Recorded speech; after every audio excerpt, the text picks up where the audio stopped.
জামাত নেতারা।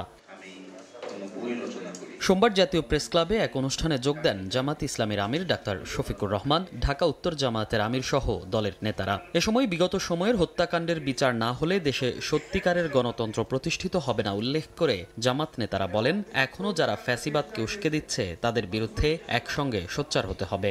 আজকে বাংলাদেশ জামাত ইসলামীকে এই নেতৃবৃন্দকে ফাঁসি দিয়ে তারা চেষ্টা করেছিল বাংলাদেশ থেকে ইসলামী আন্দোলনকে নিষিদ্ধ করে দেওয়ার, এবং সেই চেষ্টা তারা গত বছর 1 আগস্ট সেই চেষ্টাও তারা করেছিল।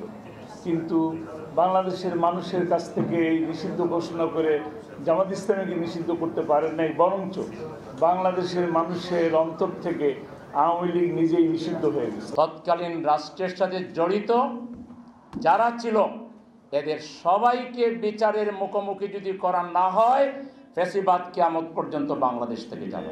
বাংলাদেশে এখনো যারা ষড়যন্ত্রের সাথে জড়িত, এখনো ফ্যাসিবাদকে যারা উস্কে দিচ্ছে, ফ্যাসিবাদী ভাষায় এখনো যে সব তৎপরতা বাংলাদেশে চলছে, এর বিরুদ্ধে 18 কোটি মানুষকে ঐক্যবদ্ধ হয়ে লড়াই করতে হবে।